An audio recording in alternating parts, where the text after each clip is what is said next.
What is up, everybody? MGM MarketAbilities podcast. Welcome back. And if you're new, my name is Lucas.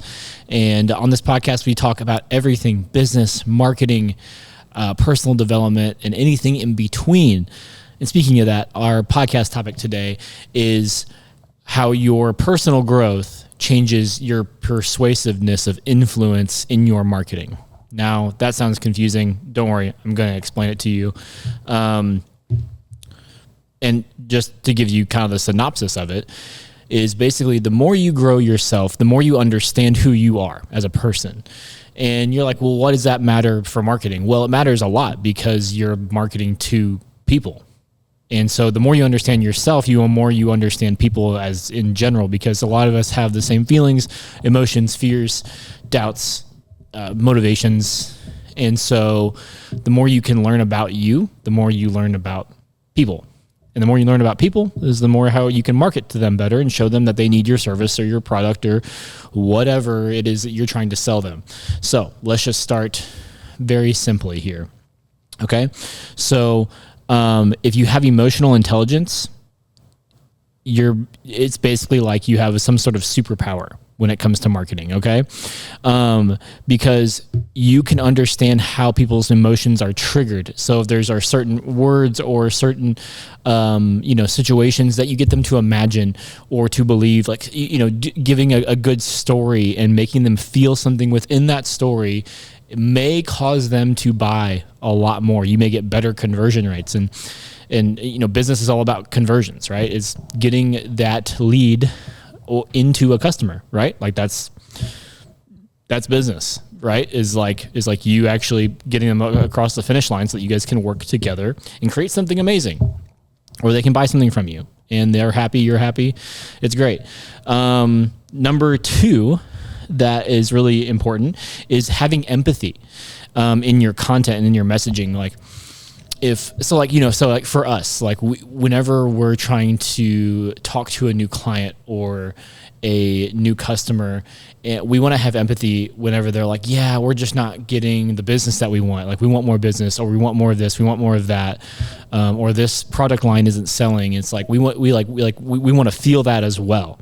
And so you want to do the same. So if you want to feel the struggle or the hurt that your possible customer or client is feeling, because if you can get into their shoes, so to speak, then you can actually feel what they're feeling and be like, okay, I can create something that can help. I can create something that will bring more money, more revenue, more this, more that, whatever the end result is, whatever they're asking of you. And so use empathy in your marketing.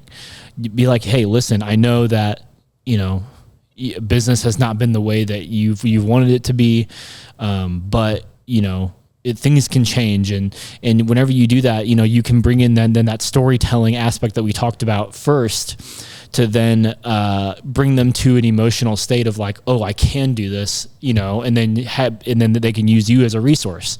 It's very, very good to be empathetic, because it just lets people know that you care. If you come off as a person who doesn't really care about their business or about what they need, they probably won't work with you.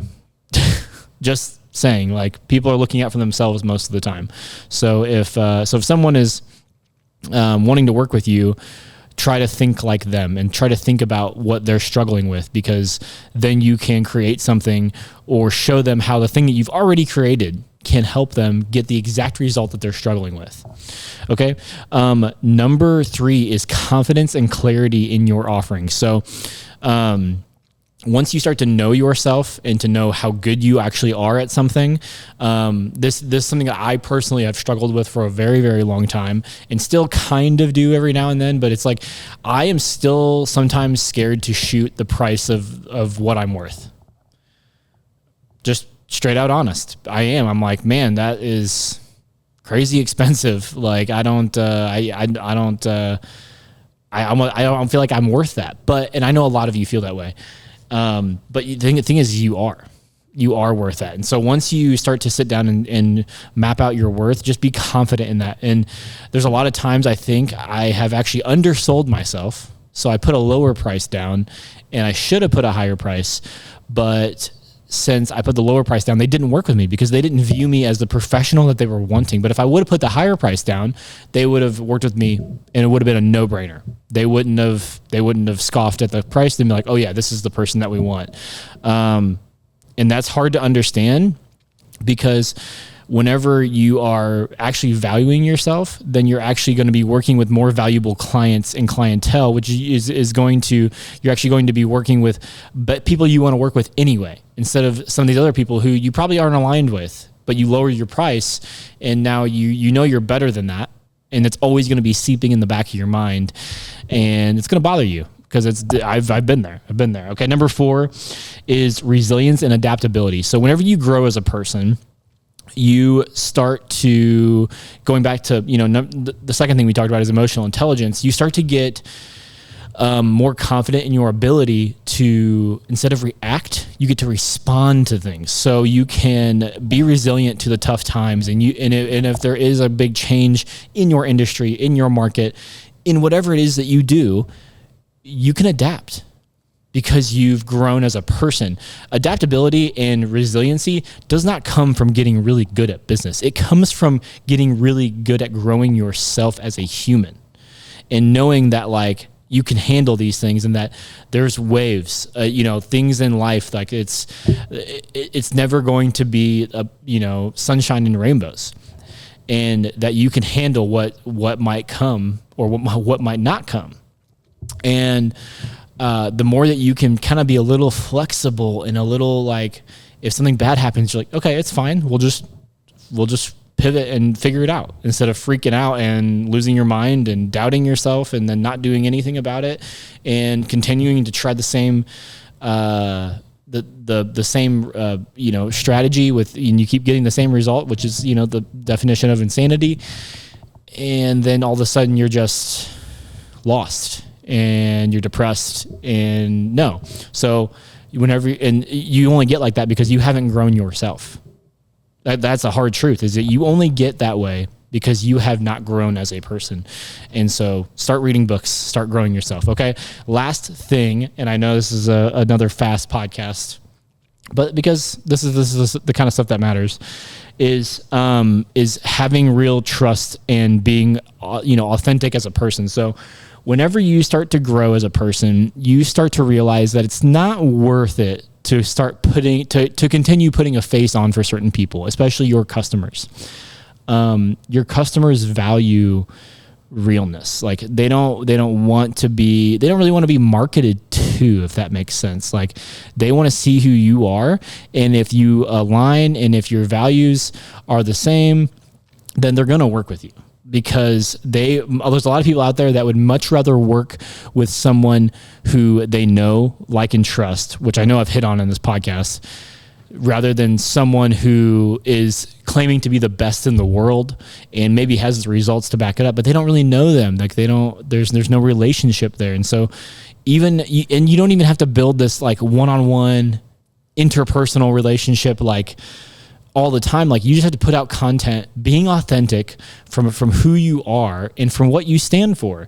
And I'm telling you, people will flock to you even if you're more expensive than the competition, or if you're more inconvenient than the competition, or if you're this or that, like whatever reason that you can come up with. It's just like, that's it. Like your inner battle will, sorry, let me rephrase. The victory over your inner battles will actually grow your business. It doesn't even matter what business you're in. Like you could be a plumber or a landscaper, and I'm telling you, if you grow as a person, your business will grow. And that's that. Like you don't have to be some guru teaching online or a speaker or something. Like no. You just need because it literally once you get better yourself, everything around you gets better. That's just how it works, because you start just attracting better things in your life. You start saying no to things that literally don't align with the person that you've grown into. You start to say yes to things to the person who you've aligned to, to grow into. And so it all starts forming together and things start getting better over time. So do the inner work on yourself, whatever that means to you. If it means reading the Bible, praying, or if it means reading a self-help book, or if it means going on walks so that you can think through things. Do whatever you need to do, because it's only going to enhance your business. And if your business gets enhanced, that means you're enhancing the people around you. And if you're enhancing the people around you, then you're making the world a better place, which is ultimately the reason we should all be doing what we're doing anyway. So yeah, hope that was helpful. Please like, subscribe, send us a message on, Facebook, Instagram, wherever. We'd love to talk to you. We'd love to interview you on the podcast. If you want to come on the podcast, we'd love to have you. And yeah, we'll see you next week.